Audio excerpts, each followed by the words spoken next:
The presentation reveals a range of criminological theories and demonstrates a thorough examination of the issues that influence criminal behavior.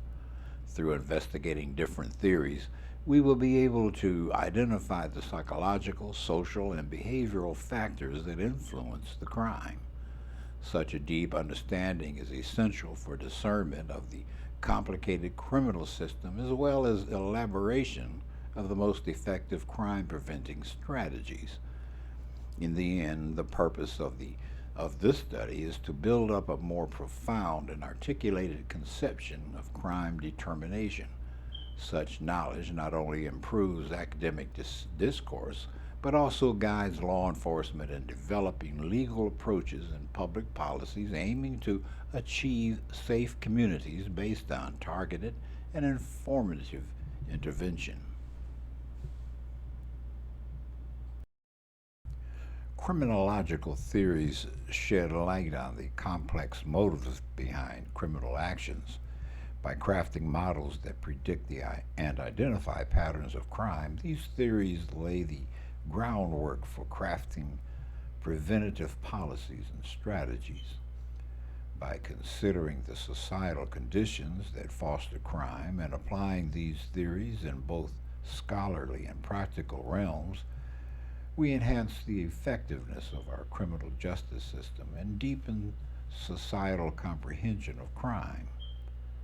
This paves the way for more innovative and effective approaches to crime prevention.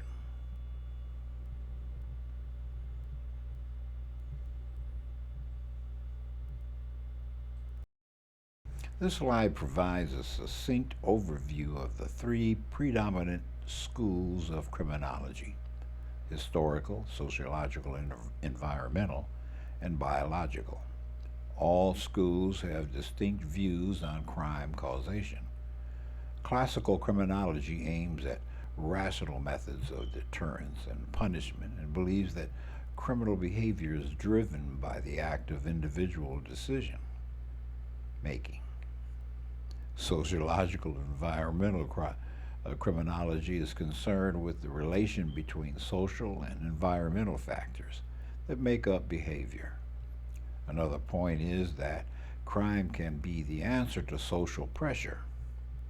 Biological criminology investigates the possible role of genetic and physiological markers, which could predispose some individuals to crime. Inclusion of these schools can bring about comprehension of criminal activity from a wider perspective and more efficient crime prevention methods that take into consideration the multifaceted part of showing criminal behavior.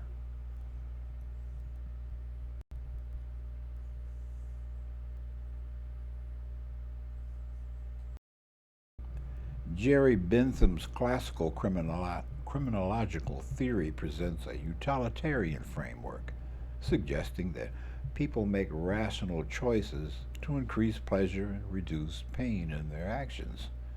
His concept of the hedonistic calculus posits that behaviors are driven by the pursuit of pleasure over pain, influencing the establishment of societal norms and the judicial system. Understanding Bentham's principle allows us to recognize their enduring influence on today's criminal justice policies, particularly in the realm of deterrence. His ideas of rational choice and calibrated punishment continue to resonate, informing contemporary practices that aim for pro- proportionally deterrence in responding to crime.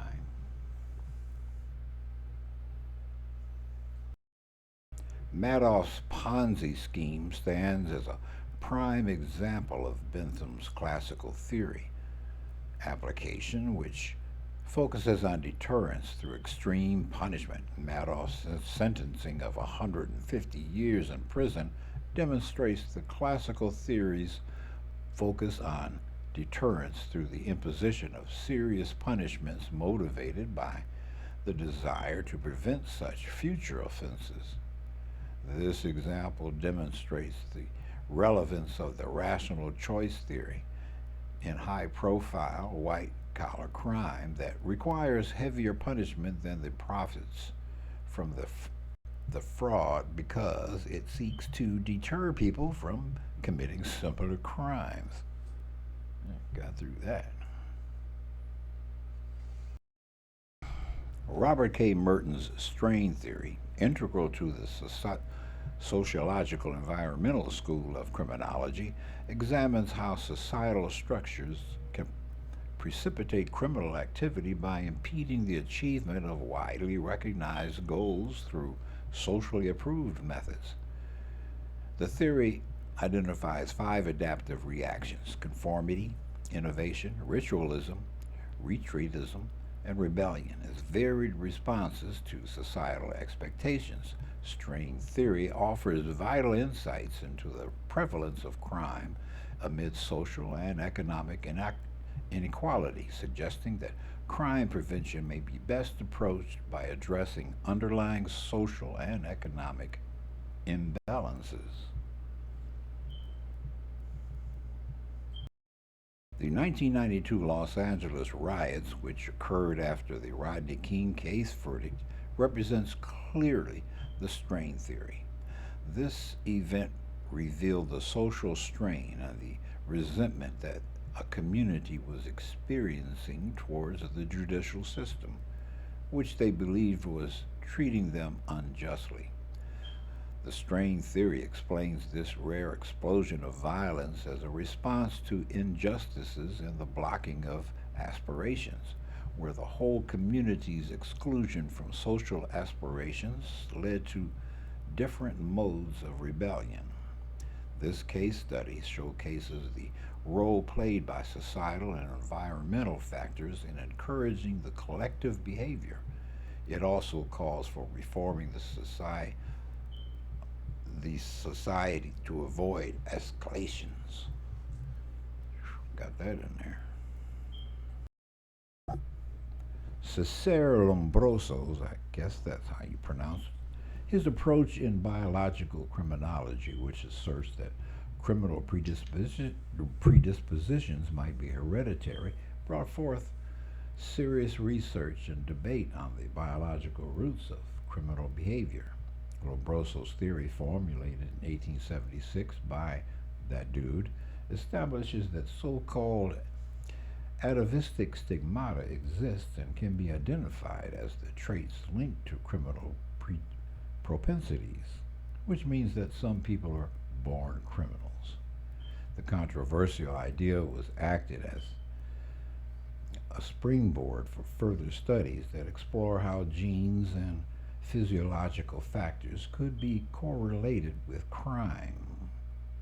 Grounds for the view that nature and nurture are both contributors to criminal behavior. Richard Speck's 1966 mass murder case serves as an example of the principles of biological criminology. Pathological changes of the brain and genetic disposition suggest that biology plays a key role in the formation of criminal behavior. This case calls to question the and shows the reality of the debate concerning the limits within which biological factors can predict criminal tendencies and how this all based on the fact of the complexity of involving just the physiological and genetic issues. The case of Speck stands out among the other studies in that it explores the effect of biological characteristics on the social and the psychological factors in criminality.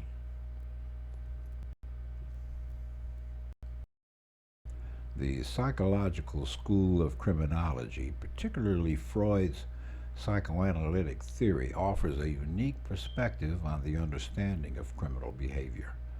Freud's theory delves into the subconscious mind, emphasizing the interplay between the id, ego, and the superego as determinants of human behavior.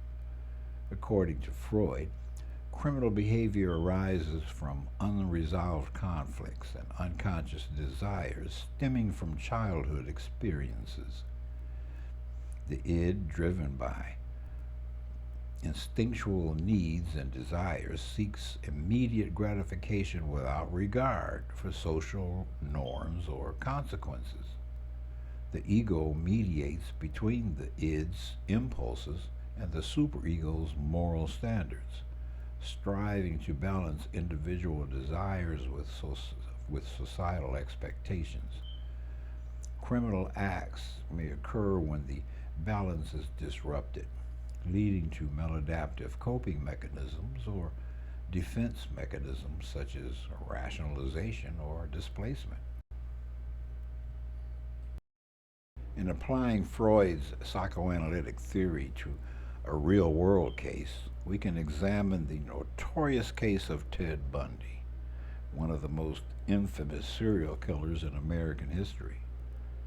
Bundy's childhood experiences were marked by disruption and instability, as he was raised believing his grandparents were his parents and his mother was his sister. This early trauma likely contributed to unresolved conflicts and disturbed his sense of identity. Bundy's criminal behavior, characterized by a series of brutal murders, can be interpreted through Freud's framework. His actions may have been driven by the id's relentless pursuit of gratification, manifested in his violent impulses and disregard for social norms and consequences. Furthermore, Bundy's ability to charm and manipulate others suggests a well-developed ego, allowing him to rationalize and justify his crimes while maintaining a facade of normalcy.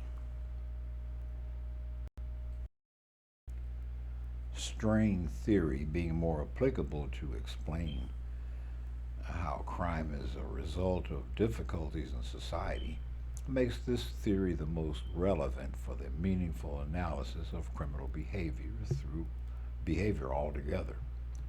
It recognizes that societal arrangements play a part in creating environments favorable to crime and calls for the elimination of social disparities resulting from such. Contrary to the traditional strain theory, this theory draws attention to environmental rather than purely biological factors. It promises a more fair and just approach towards preventing offenses by pressing the need for all-encompassing social reforms.